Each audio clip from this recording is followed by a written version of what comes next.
Happy Friday, everyone. I'm Abby Martin, and this is Breaking the Set. We have a great show for you guys today. We'll be talking about Jesus the man, human and animal sexuality, and we'll be giving a special tribute to author and poet Gabriel Garcia Márquez. So stick around. You're not going to want to miss it. Let's break the set.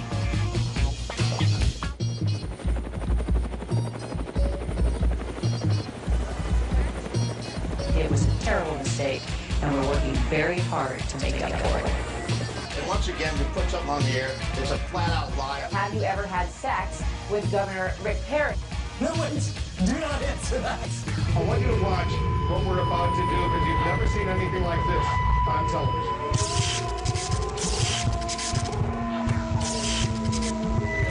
What we need is to question more and to keep it uncensored, real and raw. My simple mission is to change the globe. I'ma do it with this passion and fire and tone. These words are hard hitting, you're watching your neck, but you need to tune in because we're breaking the set. Breaking the set. Breaking the set. With the Easter holiday upon us, my next guest is a theologian and author of the New York Times best-selling book, Zealot, The Life and Times of Jesus of Nazareth, Reza Aslan. Now, you may remember Reza from this famous confrontation about his work on Fox News.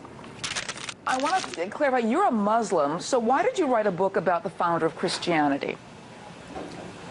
Well, to be clear, I am a scholar of religions with 4 degrees, including one in the New Testament and fluency in biblical Greek. Still begs the question, why would you be interested in the founder of Christianity? Because it's my job as an academic. I am a professor of religion, including the New Testament. That's what I do for a living, actually. Yes, it seemed hard for Fox to comprehend anything outside of a white, born-again Christian writing about Jesus. But Reza's fascinating and meticulous research on Jesus of Nazareth that goes against the grain of everything we've been told is exactly why I wanted him on this show. Reza joined me earlier to discuss his book, and I first asked him how he arrived at the conclusion that Jesus was a revolutionary political leader rather than the peaceful prophet mainstream culture teaches us. Just a matter of putting Jesus in the world in which he lived. I mean, first century Palestine was a time awash in apocalyptic expectation. There were countless preachers and prophets and bandits and messiahs who were walking around, performing miracles, healing the sick, exorcising demons, talking about the coming order of God, the kingdom of God. Many of them, as I say, declared themselves to be the Messiah. And Jesus very much fits within this spectrum of revolutionaries that came before and after him. And it's also important to understand that this isn't so much a political biography of Jesus. That's the wrong way to think about it.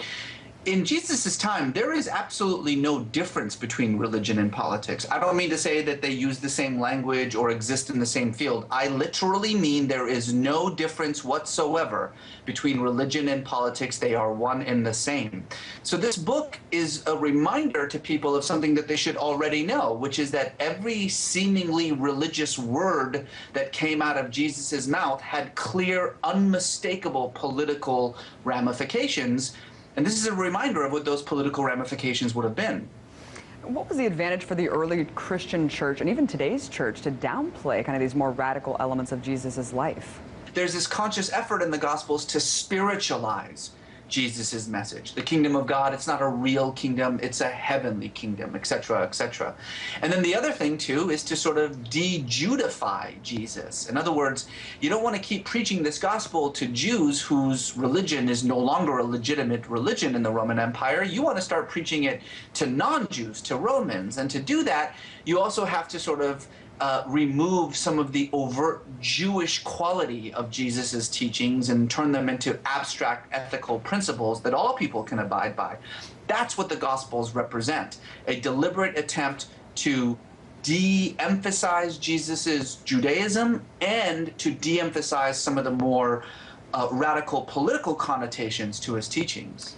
And talk about the Council of Nicaea, which was the first council assembled to attain that consensus on the tenets of early Christianity. What was the significance of that? Well, the Council of Nicaea, which takes place in the middle of the 4th century, happens after the conversion of the Emperor Constantine to Christianity and sort of the establishment of this religion very soon to be established as the only official religion of the Roman Empire. before this time, before the Council of Nicaea, you can't really say that there was such a thing as Christianity. There were Christianities, many, many different strands, many different interpretations of what this movement actually meant. But of course, you can't make an imperial religion out of something that comes in 100 different flavors. As Constantine reminded the bishops that he gathered together at Nicaea, this religion can only be one thing. And so it was these men who were tasked in this council with figuring out what that one thing is. And that is sort of where what we now consider to be Christian orthodoxy was born. And of course, all those Christians who disagreed with that orthodoxy overnight became heretics and were either forced to convert to the orthodox position or were burned at the stake or actually fled from the Roman Empire. And interestingly enough, they fled primarily into the Middle East. Reza, a point often brought up by atheists is that Jesus was actually an amalgamation of different historical mythical figures such as Egyptian deities, Greek philosopher. What is your response to that argument? Well, that's true about the Christ. The Christ, which is this sort of spiritual interpretation of the historical Jesus, was unquestionably influenced by a whole host of religious and political ideologies that existed in the first century throughout the Roman Empire. And of course, a lot of that has to do with Hellenistic and Roman thought as well as Egyptian thought. But it's not true about the Jesus of history. The man himself, the marginal Jewish peasant who lived in the backwoods of Galilee 2,000 years ago, was an actual person. And you can, it's very difficult, but you can pry the Christ of faith, the sort of mythological, legendary Christ. You can pry that figure from the historical person himself and make some very, I think, key fundamental conclusions about who Jesus as a Jew preaching Judaism to other Jews would have been. And that's really what my book is about. It's not about Jesus Christ. It's about the Jesus of history, Jesus of Nazareth. Right, and you've talked about the difficulty of seeing Jesus as a man rather than just a God. Why is it so troubling for so many Christians to separate the two and understand Jesus through this pure historical perspective?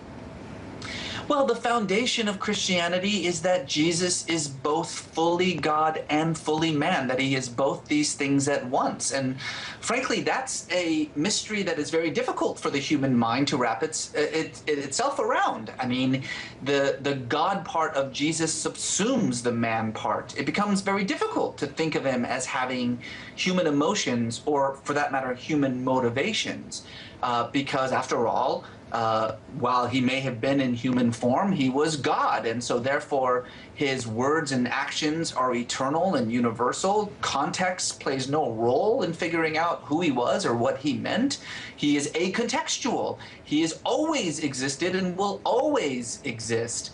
That kind of figure becomes very difficult for the historian to talk about. And so when one tries to get to the core of the man himself, to put aside his divine nature and focus solely on the humanity of Jesus, and more importantly, to provide him with human motivations for the things that he does and he says, well, as you can imagine, that can be somewhat offensive or difficult to swallow for certain people of faith. But the truth of the matter is that at least the responses that I've gotten from Christians have been overwhelmingly positive, because, you know, this is a book that says it doesn't matter what else you think about Jesus. Go ahead and think that he was God. Go ahead and think that he was the Messiah or the Son of God. Whatever else you think about him, he was also a man.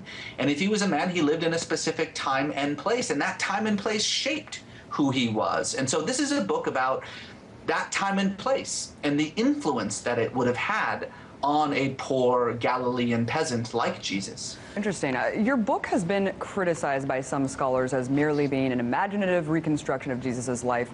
You've said yourself that there are only a couple of historical facts about Jesus that can be consistently relied upon. Why is it so important to focus on examining the specific details of his life, Reza? Well, yes. So first of all, every reconstruction of the historical Jesus is an imaginative enterprise, because we know nothing. Take away the Gospels, and we know nothing about the Jesus of history except that he was a Jew, that he started a Jewish movement sometime in the 1st century, and that as a result of that movement, he was executed by Rome, and that's it. So how do you construct a biography out of those three factors? Well, the way that you do so is by placing him firmly in his time and place, because while we know very little about Jesus, we know a lot about the world in which he lived. And so all reconstructions of Jesus have to rely on the evidence of the world in which he lived to fill in the holes of his life. And, you know, some are more educated than others, some are more, I think, reasonable than others. And I think some rely less on Christian accounts of Jesus than others do, like mine, for instance. But I think that, you know, it's a very difficult thing to do when you're dealing with a character that is shrouded in mystery, who is someone who is only written about through sacred history. In other words, the people who wrote about Jesus were not really concerned that much about the things that he did or said. They were far more concerned about who he was. And so the Gospels are not historical documents. They are theological documents. They are arguments of faith, not arguments of history. And so the trick then becomes, and this is something that's been going on for 200 years, I mean, I'm not the first person to do this, the trick then becomes figuring out what in the Gospels is more historically accurate and what isn't. And the way that we do that is by taking the claims of the Gospels and analyzing it according to what we know about the time of Jesus to see whether it can be trusted or not. And that's simply all that I do in this book. Right. I'm glad you said that, because I think to a lot of non-religious observers, it seems like not just Christianity, but all religions have been so intertwined with politics and have such a forgotten message of its founders, even though, of course, it was a different time, as you mentioned. I mean, how can the divisive nature of religion today, in today's world, start to be reversed? Is it because of a literal interpretation of these texts? Or is that a contributing to it? That has a lot to do with it. Though I always have to remind people that literalism is a very new phenomenon. I mean, in the 2,000-year history of the Gospels, it's only been 100 years in which Christians have read them as literal and inerrant. That might come as a shock to a lot of Christians because they think that, well, this is how the Gospels were always read. That's not true. The concept of literalism can be traced to the early 20th century, actually. A group of Protestants, particularly in the US and Europe, who in response to the scientific revolution decided that, you know, if that which is true is that which can be factually verified, then the Gospels must be able to be factually verified, otherwise they're not true. And that's never been how the Gospels were intended to be read. But that said, I think the real answer is that we have to start making a differentiation between religion and faith. These are not the same thing. Faith is indescribable, it's ineffable, it's deeply personal and individualistic. Religion is nothing more than a language made up of symbols and metaphors to help us express faith to ourselves, to other people. And in a sense, if we can just figure out that, you know, the faith that so many people around the world have is deeply held in common, and the religion is what's different. And if we stop confusing the religion, stop thinking about it as an end instead of a means to an end, stop thinking about it as the destination instead of a path to a destination, then I think we'll be in a better place to understand how much the values that matter the most we share in common, even though we may speak in a different language when it comes to those values. Very well said, Reza Aslan. Really appreciate you coming on the show. My pleasure. Thanks for having me. Coming up, I'll speak to Dr. Karen Bondar about what we can learn from animal sexuality. Stick around.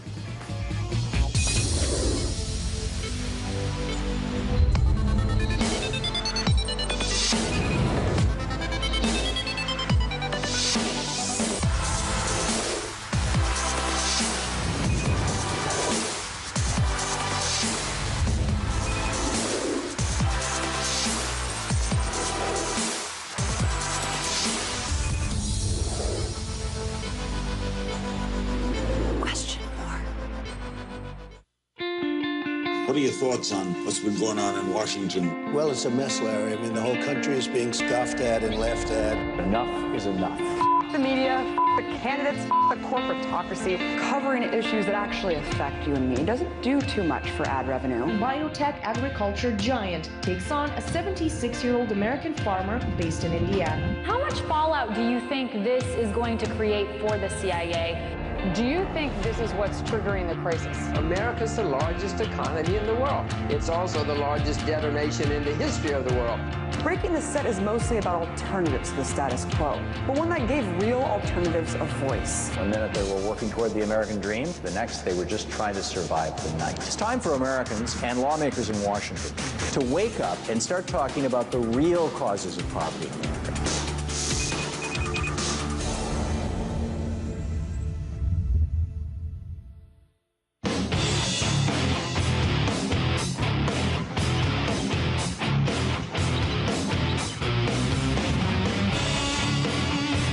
Since it's Friday, I wanted to end the week on something fun and informative. Animal sexuality and what we can learn from it. Who better to speak on such an issue than Dr. Karen Bondar.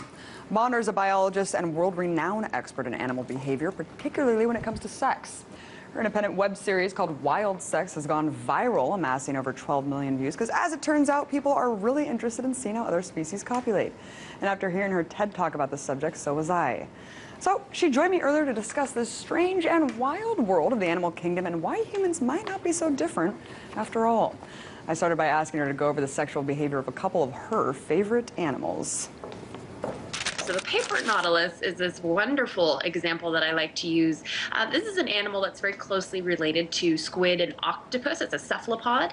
And the paper nautilus has something called a hectocotylus, which is a detachable swimming penis. And it actually leaves the body of the male using chemical cues to find the female, attaches onto the female, and delivers the sperm that way. And no, it doesn't come back, because that's the #1 question I always get. But it will regrow during the next mating season. You know, interestingly, for many, many decades, biologists actually thought that the hectocotylus was a separate organism altogether, because, you know, it's just doing its thing. It's swimming through the ocean. So, the tapir is a really cool example. This is a mammal from South America. That, you know, stands on all fours, and sometimes it looks like it's standing on all fives because its penis is pretty much exactly the same size as one of its back legs, hind legs. And what's interesting about the tapir, in addition to the fact that it is a very large penis, it's also prehensile. So it has a level of dexterity with its penis, much like we have with our hands. And it uses this to actually bypass the female's vagina altogether and directly deposit sperm into her uterus. Super interesting example. Wow. Yeah, I know, right? Like, you just think, wow.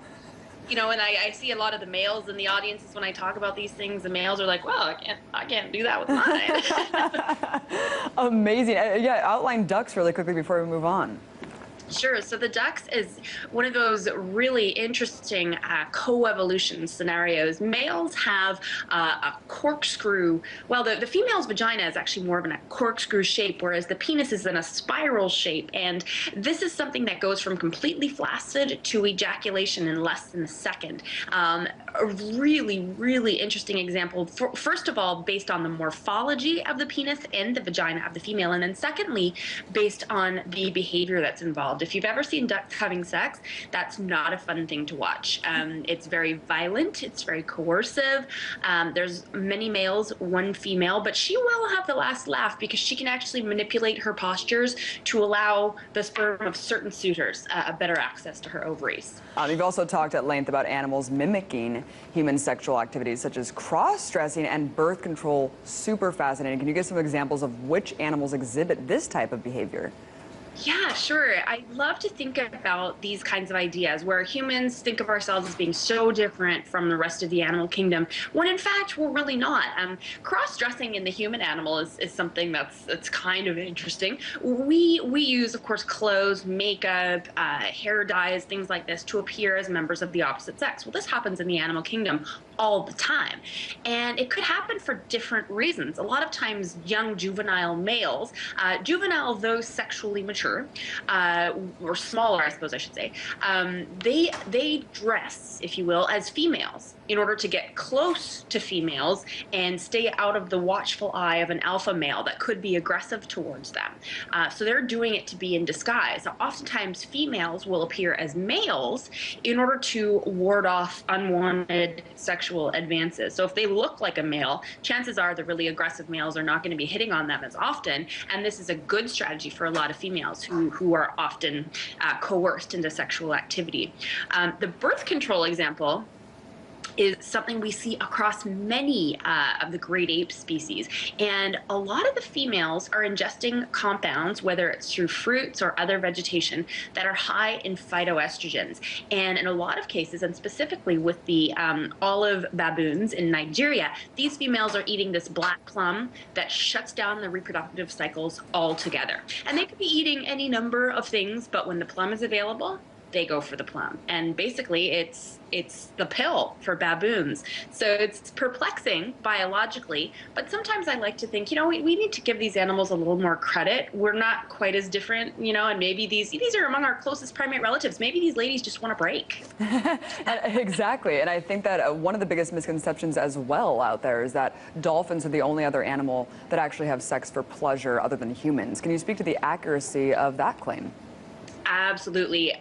There's a lot of sex for coercion, as in no fun, but there's also a lot of sex for pleasure. Now, the advent of orgasm kind of came with the evolution of mammals, but a lot of more primitive animals, primitive, that's a bad word, but a lot of other kinds of animals have sex for pleasure as well. I have a couple of really interesting examples. One of them is the earwig, and male earwigs have penile appendages that are either really big, really long, or really short. And the males that have the big ones aren't bigger or stronger or better in any way. They just have a larger penile appendage, and this is something that's just simply genetically inherited from fathers to sons.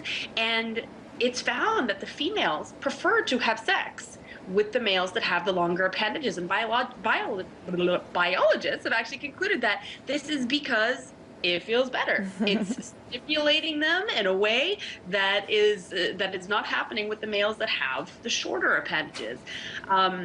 Similarly, there are these guppies, these Mexican fish that have these outgrowths on their upper maxillae. And this is something I've affectionately termed the Magnum PI hypothesis. And the males will actually prod the female in her genital region before copulating with her.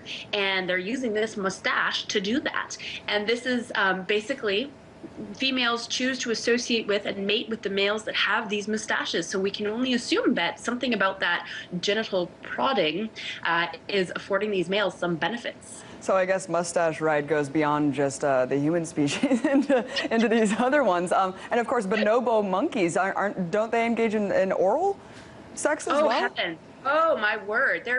There's nothing, you know, bonobos, like, holy cow, there's really nothing they don't do. And interestingly, humans, we like to say our closest primate relatives are chimpanzees, and they are, but we are also equally related to bonobos. So we have two closest primate relatives, chimps and bonobos. So, you know, whether or not you want to be a prude about it, we can say, look, anything goes when it comes to these organisms. And bonobo societies are quite peaceful. They basically solve any kind of conflict through sexual activity. And this can be between girls and boys and groups and siblings and parents, and, you know, just everything is handled through sexual activity. And let's speak about the homosexual activity seen in nature. You've written specifically about zebra finches and a study that examined the nature of their homosexual tendencies. Can you outline what that study concluded?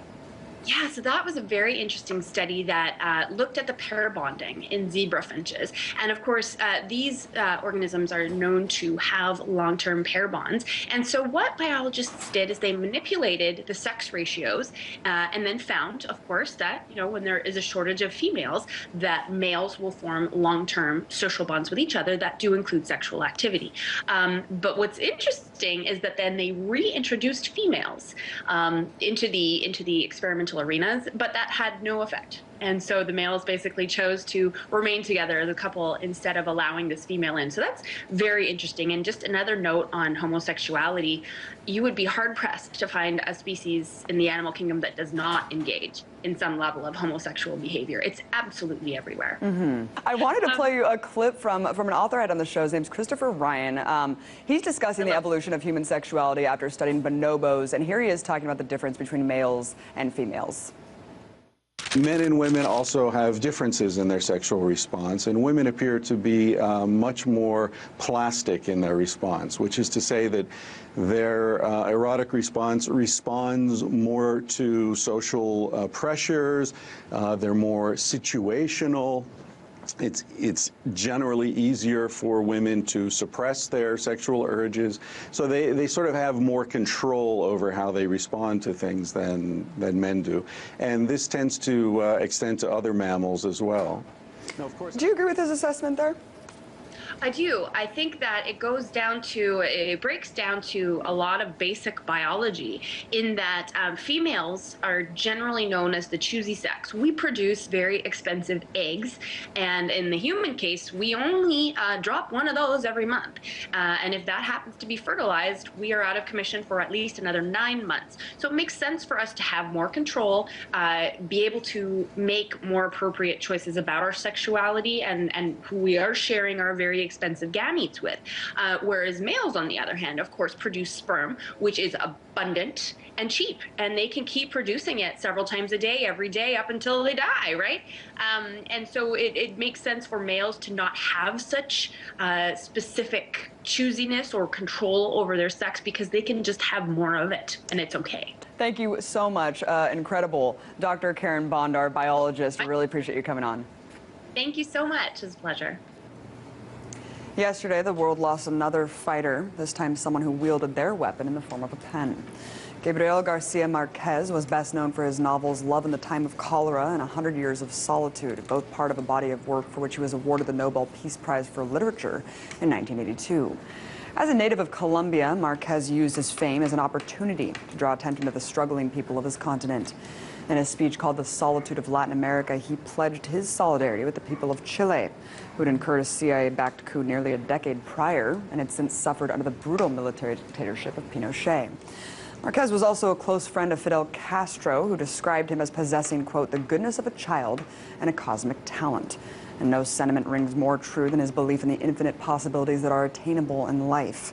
As he wrote in Love in the Time of Cholera, wisdom comes to us when it can no longer do any good. So let us not forget the wisdom of Gabriel Garcia Márquez. Descansa en paz.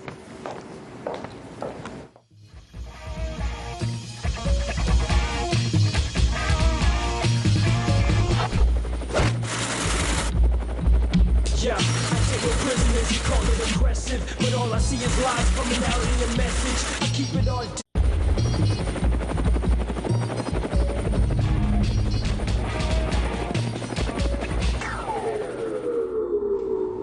Happy Friday, everyone. I'm Abby Martin, and this is Breaking the Set. We have a great show for you guys today. We'll be talking about Jesus the man, human and animal sexuality, and we'll be giving a special tribute to author and poet Gabriel Garcia Márquez. So stick around. You're not going to want to miss it. Let's break the set.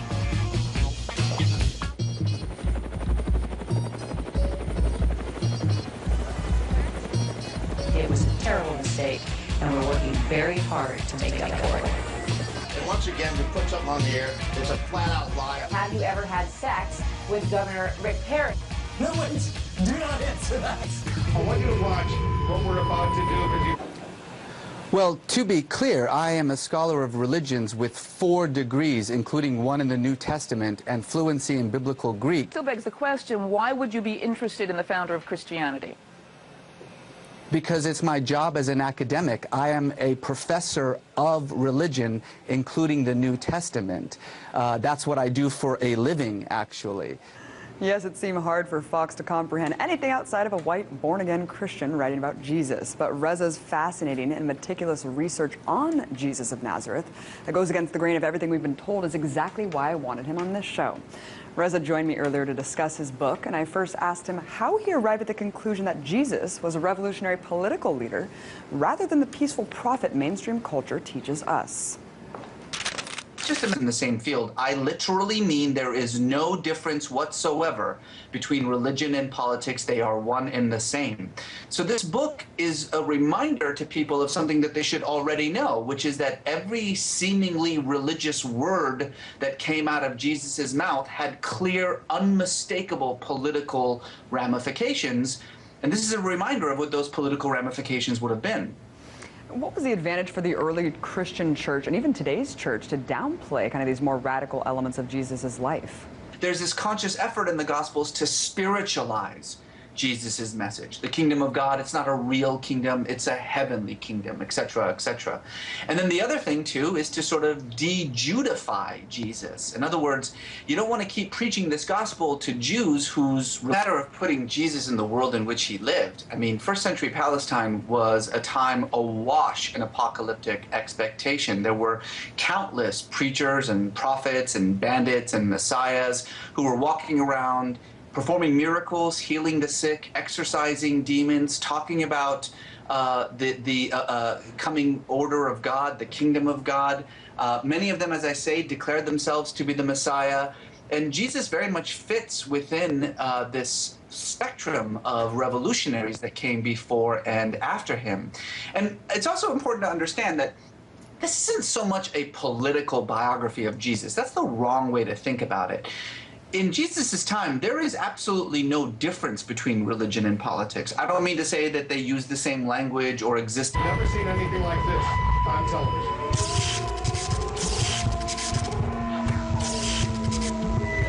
What we need is to question more and to keep it uncensored, real and raw. My simple mission is to change the globe. I'ma do it with this passion and fire and tone. He's working hard hitting, you watching your neck, but you need to tune in, cause we're breaking the set. Breaking the set. Breaking the set. With the Easter holiday upon us, my next guest is a theologian and author of the New York Times best-selling book, Zealot, The Life and Times of Jesus of Nazareth, Reza Aslan. Now, you may remember Reza from this famous confrontation about his work on Fox News. I want to clarify, you're a Muslim, so why did you write a book about the founder of Christianity?